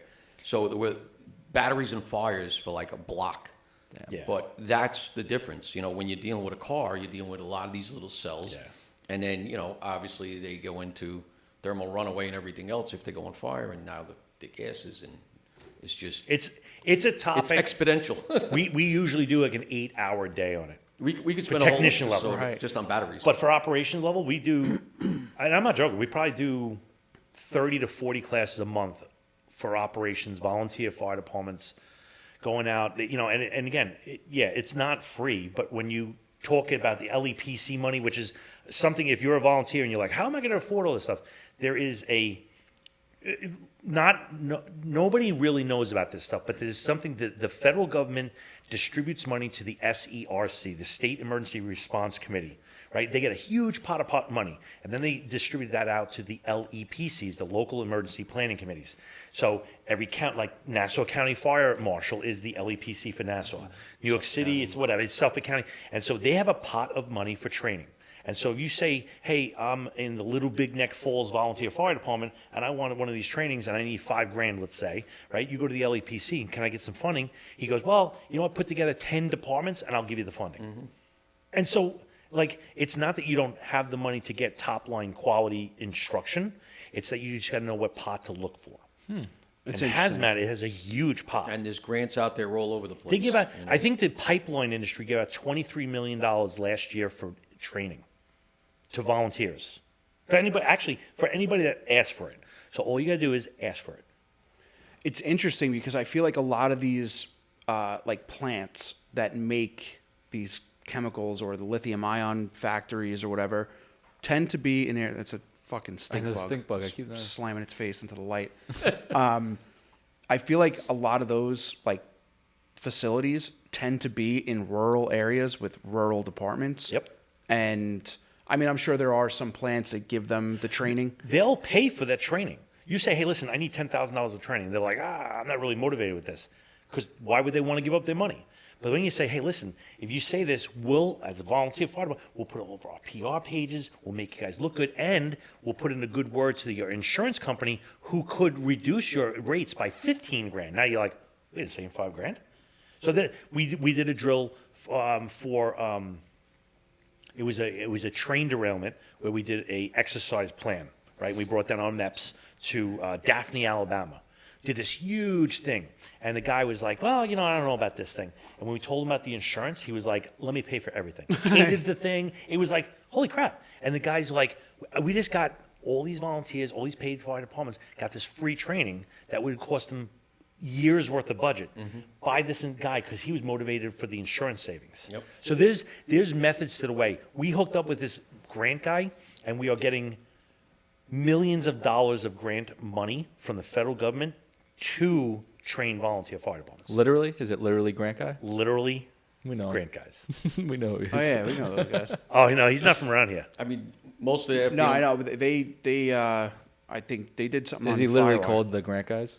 No. That's what I was asking. that would be pretty good, though. The grant guys. The I mean, the FDNY, think of how much training their personnel Most of the budget is from grant. grants. It's all grant money. Yeah. So, one thing I also wanted to ask you was the other two podcasts that you have. Yeah. The Hazard Class and Industrial Strength, which is also Hazmat Harder. Yes. And Hazmat Harder. You know, yeah. For those that don't know, they're also on the. blow? They've come on. Yeah. What is lithium ion ready to go off? Yeah. You want to? Is it a bomb? Oh, yeah. Another Sorry. timer. Must have a pen. Must have a button. But you know those podcasts that are also came along board with Firewire as well. What are those specific to? So, like that laddering PowerPoint, if you give the same slide deck to somebody else, they give you a totally different perspective on it. So we have done 500 episodes. The scripts are there, but if I gave that exact script to you guys, you would do a completely different show. So Jake in the Hazard Class, he's doing like a Joe Rogan thing where he interviews really interesting people, and not just from hazmat, like people that are like guys that are astronauts, guys that were like Navy SEALs and stuff like that. And he asked them like, how did you deal? Because there's a lot of cross pollination. Like when you think about getting into a hazmat suit or going to a fire, it's a very stressful thing. So like, how does the Delta Force guy deal with that? And you go, Right. That's a pretty good parallel. I can draw that into my. So he starts seeding out and seeing different perspectives, and he's like hungry for that story. Really cool, a lot of fun, really funny. And then the Hazmat Harder guys are some guys that work for a major pharmaceutical company. But we can't say who they are because, Right. conflict of interest. But they bring a lens from the industrial hazmat side. And so they see things very different than I see. Very different. So it's an interesting show. I wonder if they have some knowledge about some of the places around here. I would in this guarantee industrial it. park. There's a lot of these buildings are owned by the same company. It's all pharmaceutical manufacturing. Yeah. It's a lot of stuff. And I have to, we talked about this too with the industrial park here. Hop Hog Fire Department, they have 2 fire marshals that just buzz around here and break balls Yep. consistently. Yep. And if they didn't, there would Oh, probably be some be the Wild serious West shit going It on. would be that much worse. Yeah. Yeah. They'd be pouring stuff down the sewers. They would be Wild West thing. Yep. Yeah. Yeah, And they they- keep them tight here. They Yeah. got There was a story of a department that was, and this just came back to memory about like just the hazmat awareness type thing. But in an industrial area, there was a call for a spill of some sort, and this department showed up with a young crew, and they weren't really sure what it was. They're just kind of walking around in it, and finally somebody showed up and was like, "What the fuck are you guys doing?" And they called hazmat. Wound up just being pill dye. yeah. But if there's a spill of some sort with some sort of color in an industrial area, Maybe not step in it. yeah, maybe not get Good too start. get too Well, that's close with to any it. liquid. Yeah. For sure. Yeah. Yeah, you don't know what it is. Yeah. You know, the statistic of all the chemicals, 65% of them go on fire. So statistically speaking, that's a problem for me. Right. You know, but there, and another problem that we have is statistically speaking of all the chemicals out there, like the 11 billion that's not a real number, just so everyone knows. Like the millions and millions of chemicals out there, 13 go up. So if you're a betting man, bet on a chemical going down. And that's not a good thing because that most- fills basements and low-lying areas. Most flammable liquids, right? Heavy in their vapors. Go down. So, you know, when you look at your flammables and where your You're against- issue sources are, they're You're all against gonna be low. math. Yep. Wait. Say it one more time, Kev. I didn't hear you. Most flammable liquids, the vapors go low. Go down. They go Right, down, right. not up. You know, So natural gas goes up, propane goes down, but most flammable liquids like gasoline, diesel, stuff like that, vapors stay low. Right. I forgot where I was going with that. Sorry, man. Well, No, no, take it. I got to an know. area to go because we kind of skipped Have at over it. it. But I wanted to ask how you got involved in training. And I know you guys just did some Mm-hmm. recent episodes about how to make training more enticing or how to get your start in training. Yeah, that was actually one of the questions. I You're had. also, you know, an instructor at the FSA, Nassau County Fire Right, Academy. Nassau. So And you New know, York State. Yeah, and New York State, right? We teach together. Yeah. It's HazMat. But you know, how'd you get your start? How'd you get involved? How did you progress to where you are now? Because there's a lot of people out there that, you know, they're getting information, learning information. Right. And you got to figure out ways to share it. Like you said, we present a little differently to get to the same point. Right. But how do we make it more enticing for people to train and get them, the students involved? I went from learning my craft to I want In the to volleys? be In the yeah volleys? in the volleys in hazmat. And this translates across all specters. Is that if you want to be truly mastery level, and this doesn't matter about hazmat or anything like that, then you need to teach. There is no way around it. Like you can hit a certain level of proficiency in the firehouse, doing things, and that's great. But you will never be a master level. All right. And the reason why I say this is because when you get to that expert level, let's say in the firehouse, you may get to that expert level where you understand the concept very well. But now let's say you stand up in front of a room and you have to explain it. You're going to have 25 guys looking at you and it's not going to click for 3 of them. So now you have to, as an instructor, say, okay, I need to repackage this idea differently and sink it in his head. So now you don't have to know just your concept one way. You have to know the concept 5 ways, 6 ways, and send it in different ways. So when I'm doing my instruction, and I became more of a student of the instruction than a student of the concept, is that I am constantly in, watching the people, and it's an advanced technique. But if you're watching your student and they give you that subtle, you're like, yeah, I just got that concept. I got him. Click. Right? Which means concept received, send the next one. Or you get the, like he's sucking a lemon. That means concept not received, send it again. Change send it. the second one, right? And eventually, and now you're not going to have everybody in the class up to speed. However, the art of instruction is to get the most people. Majority. So you'll craft your message so that you get the most, and that does not happen in 1 or 2 shots. So me personally, whether it's fire service, hazmat, chemistry, physics, whatever the hell it is, you need a lot of reps in front of a lot of rooms to find the best message, to sink it into most faces, which comes with, being understanding the concept intuitively, but understanding it in 6 different ways. That does not come easy. It comes with a lot of work. And especially in the volley world, we have a very wide range of people. Right. From very young to very old. Yeah. And, you're trying to grasp and get everybody to be learning. And, I always like teaching with you because I would pull things and learn.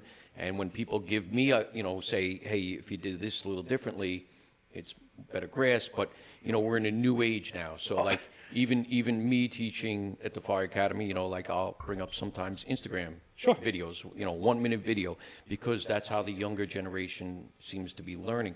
But you're constantly trying to master that craft. And you guys have really learned to master that craft. And, when you look at some of these smaller departments, not as busy, and I know you brought this up in recently in your episodes, you and Mike talking a lot, like, how do you get your start? How do you start off, even if you're a slow department, like, how do you learn to get better? And, like, the more you learn, or the more you watch, or the more feedback you get, makes you a better instructor. So Absolutely. if you could just feed off of some of that for the viewers of how do we get this thing going, Get in front of any room you can. Okay, and that's important. That's why I not only do, I did the FDMY, I did the Nassau County Fire Service Academy, which I just did last night. I'm doing it again tomorrow night because it's more reps. Why do I work for New York State? Because of more reps. It's not about the paycheck. And for some it is, and some it's not. For me, it was about the reps. And so the more people in the classrooms and the different, the people in Michigan learn different. They don't even say soda, they say pop. Right. Yeah. You're learning the slang, the lingo. Sneakers and tennis shoes. Down south, right? And I'll go into this, and I'm sorry, but this is, you said the newer generation. I just very rarely, I go to a lot of conferences, and probably about 20 a year, and incredibly rarely do I sit in somebody else's presentation. I don't find a lot of presenters are talented in that delivery. They obviously haven't done the reps, and so I appreciate that they're up there and they're cutting their teeth, but at the same time, it's like you're on a national level, you should be a little more polished. But anyway, I'm sitting in this one class, blew my mind. I'm going to mention his name because it was that good. I was at the New York State HazMat Conference, and it was a show called Mind the Gap, which intrigued me. The title was good. So it's this guy, John Macon, who's a New York State fire instructor, and his son, I think it's John Macon, he's 18 years old, volunteer fire department, way upstate. I don't remember what county or town they're from, but the thing was about cross-generational instruction. And I'm like, okay, and the father's going through, the silent generation and Generation X us, and, the boomers and Generation A, and how, okay, we went through that. And then he literally hands the microphone to his son, and his son starts talking about the way he learns. So he starts with, he goes to an old guy, he goes, what's the word cap mean to you? He goes, well, it means a hat. Yep. He goes to a 90s kid, he goes, what's the word cap mean to you? He goes, I'm going to bust a cap in your ass. Yep. He goes, you know what cap means to me? No lies. Yeah. So I'm like, and now I'm kind of listening now, right? Yep. And so he says, okay, let's text. You're sending me a text. With you put quotes around it, what does that mean? I'm literally quoting you. To me, that means sarcastic. Yep. And I'm like, holy crap. My wife and I were having this conversation about emojis and what emojis mean now. This is stuff that is new to me. Like, I know some things, but like you said, things mean different contexts. And, when people look at a text message or an email, I know you're going to get crazy with this, but we're in different generations. I Yeah. get what you're saying. But, the way people communicate is so different. He said, he goes, if you put a period at the end of your text, what does that mean? He goes, well, that's correct punctuation. He goes, that means you're angry because you actually did extra stuff on it. I'm like, oh no, Yep. I don't know this stuff. He blew my mind on this one. I'll leave it here. He says 25, when we came into fire service, 25, 30, 35 years ago, right? We were on overhead projectors, Yep. acetate overlays, slide decks Yeah. with cartridges, right? Now we're at PowerPoints. He goes, do you really think we're going to be doing PowerPoints in 20 years? Or Google Slides and Keynote and all We're this gonna be other on phones. stuff. We're going to be totally different. Training is going to be hybridized, right? You're going to do all your training on your phone, and then you're going to get together at the Volley House, and you're going to throw up some ground ladders, and we're going to put that into action. He goes, it's not going to be in person anymore. Yep. That's not a thing. And I was like, my mind was blown. And it's so true.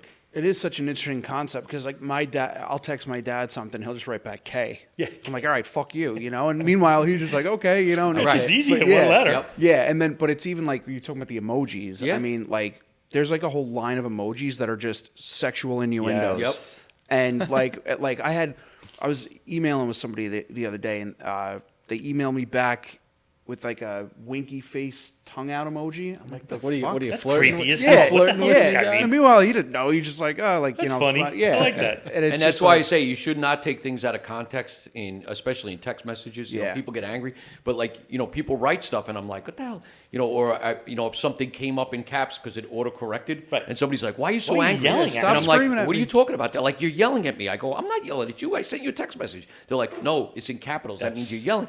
So as we function and we start seeing different generations and groups, we have to kind of mold ourselves. Yes. And I've been trying to do this as an instructor, trying to learn some of this stuff because I don't know. I That's gotta, my new puzzle. I got to ask my kids, you know, like, hey, what's this all about? You know, I have reached mastery in hazmat instructor. I'm happy to say that. But this is the new puzzle I have to crack open now. Yep. Now I have to go to the next generation. I have to learn that language. I have to learn the integration. We have to start doing more LMS. We have to start doing more online stuff. And it's not the game that we are at now. If we're not preparing for that next generation, because recruitment, retention, and volunteer fire, it's getting harder and harder. It's not. You should be spending more time on retaining Yep. than recruiting. and we were talking about that. We talk about That's that probably almost huge. every episode. Yeah. I think there's retention, always something different. You know, like I say, you know, with recruitment, it's the unknown. We don't know what we have. Right. Where retention, we know what we have, and even if they've kind of fallen off the gap a little or whatever, we can probably bring them back in. We already have them. Why are we pushing a guy out the door when you can't come to 7 o'clock Wednesday night trainings where the guy's like, listen, I work overnights. I could do it at 3 a.m. I'll do it on my phone. Right. That still checks the box. Correct. Just because you weren't present. Yep. So that's a body that can get on a rig during the day when everybody's light. Exactly. Right. Yeah. So again, for those out there, please start going this trend, because if you can't understand that argument that that's where it's going, you don't be shocked when you're shutting the doors Yep. and you're like, we're out of business. We just can't afford to do this anymore. We tried. And that's, you know, I strive a lot on this, and I say, you know, we always need to evolve. Yeah. The fires are changing. The building construction is changing. The Everything people is are changing. changing. The people are changing. Everything is changing. And if we don't evolve and we don't move forward, or like I Like say, the dinosaurs. make a move, the dinosaurs, we're gonna be gone. Mm-hmm. So you have to constantly be up on your game, and it's hard for us, especially this older generation, to learn the newer generation. But you know, this is where we're at. We have to move forward. You guys got all the content. It's just the delivery that's changing. It's a new mode of Yeah. delivery. I have to learn a new craft. Yeah, But it's and, funny, you and I mentioned- mean, there's still always gonna have to be hands-on training at some point. Has to. Of course, yeah, has to hands-on, be always, because that's what we do. I Yeah, mean, we're not yeah. gonna put fires out. You know, I mean, maybe who knows down the line? Maybe you'll be putting a fire out with a drone, and you know, we'll have a drone guy on here eventually. But we don't know where the future's gonna hold. But we have to constantly evolve. But you know, what drew you towards training though in the beginning though? Like what? Just my drive to be the best what at you my do. craft. And that took an inevitable path through instruction. You can't do it. It's interesting that you say it that way, because I feel that the same way, where you have some other people that how does that expression go? It's like those who can't do teach. Yeah. And I always thought that was such a dumb thing, because it's like, people- no. Yeah. It's a dumb thing, but it can be very true. At the It same can be time. true in Oh, certain. yeah. I know a lot of guys that have 40 years on the job and they suck as teachers. That time on the job does not equate to that. I know a guy that has 6 months on the job, great guy, and he comes out 6 months on the job. You give him the thing, he's like, okay, and drops it, and you're like, oh my god, that was the best instruction. How the hell did that guy do it? And because he was a weatherman, he was a professional presenter. So like, that's why he's a unicorn. He's an anomaly. He doesn't. Yeah, yeah. But that's knowing your people too. That's knowing your And that's people. part of it. You got to in the volunteer fire service. We have such a wide, even in the Please. paid world. Yeah. But you know, in the volunteer world, we have so many different types of people with different backgrounds. Cultivated. Like you said, your chemistry background that nobody knew about. But you know, like even Mark Hamilton, who had a biology degree. You know, there's people in different modes that you don't even know. Like you're with these Undercover people every guys. day, and you're like, really. Like when you first went to the squad and I saw you to hazmat, and I was like, "What are you doing?" That's what I said to him. I said, "What are you doing?" And he goes, "It's a plan, Kevin. It's a plan, I got a yeah. plan, you know." You know but sorry, go ahead. but you gotta really know your people, and you gotta work with those people and use their technical knowledge to help you get better. And you know, like I said, me as an instructor, I learned from being around other people that are just as good, or being in the squad. Same thing. Those people made me better. Yeah. You guys make me better. Everybody makes each other better. We work off each other. You know, it's interesting. You have the chemistry background, so you ended up doing that in the fire service. For me, like I'm like a technology, data analytics guy, but I always like people are always like, oh, if you join a police department, you could do cybercrime. If you join the fire department, you could do maybe robotics or Right. military, whatever. And for me, I think I'm an anomaly. I'm like, nope. Yeah. Now- Strap it's- me up with the rifles and the freaking fire gear, and I'm going in. I And don't there's want anything people to do like with that. it. I mean, you know, I remember when I was in Proby school, we had a guy that graduated from the Maritime Academy. He was a Marine engineer. And the Marine division came, and they're like, how'd you like to double or triple your salary, you know, next week when you get out of the academy? And he goes, nah, I don't want to do that. I want to be a fireman. Yeah. You know, and then years later, I'm working the Marine division, and there he is. I go, what happened Change to, your mind? he goes, well, it's come to the end of my career, and That's I a might good as well idea. make some money. I can see that. And get out. Right. So, you know, but he strictly wanted to be a firefighter. And some of us, that's what we want to do, even though we have a different background. If you have a talented guy in your volunteer fire department and you see that spark, Yep. coach him to get in front of classrooms. Encourage him to get in front of classrooms. And it's daunting at first.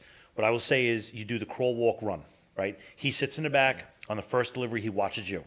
Second one, you team teach. You're the lead. Third one, he's the lead, team teach. Fourth one, you sit in the back and you critique him. That's- And then, yeah. then he's got it. That's and exactly I think how they have it that's structured. in one my- thing that we don't do enough of is critiquing.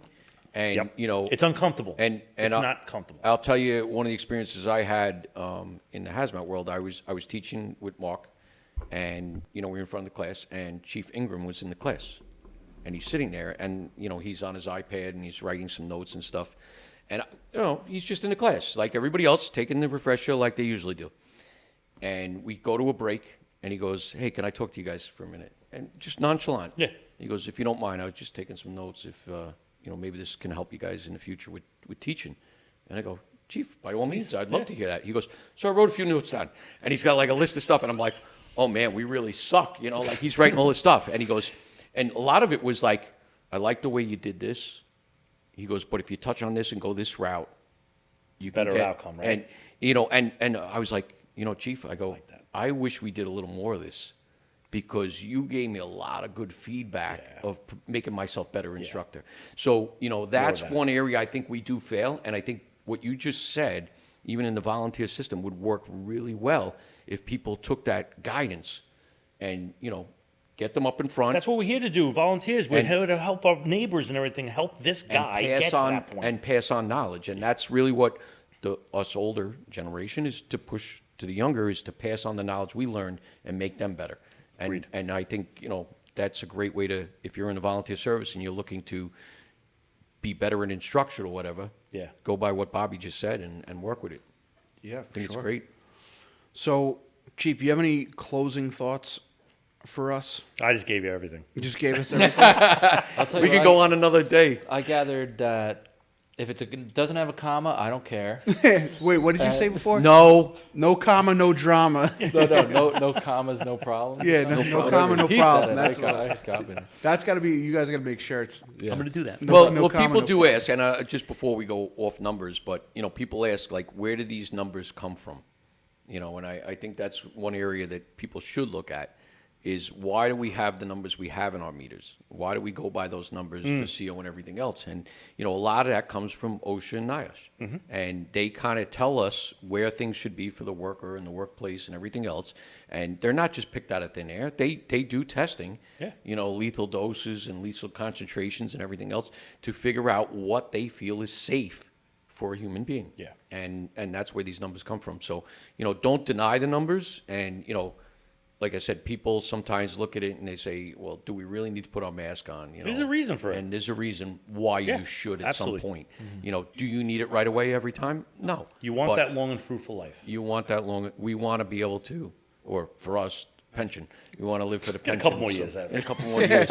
But you want to get something out of it. But you do want a long, fruitful life, and you want to be able to share your knowledge as best you can. So, Well, Chief, thank you for pleasure. coming on as a guest. Yes, and thank you for very much. everyone that's listening, follow the HazMat Guys on all the players, social media. You guys are out there everywhere. I'll throw some links in there when I put it up. Yeah, yeah. Oh, No, there goes the perfect screen. screen. Yeah, perfect timing. yeah. Piss At least we clocks didn't at lose the 1:50. cameras this time. Yeah, no, right. we're good. Yep. But yeah, thank you very much, and hopefully we could have you on again. At some I would point. love to. It would be a pleasure. Awesome. Thank you very much. Thanks, guys. Sounds good. Alrighty, That's a wrap. that's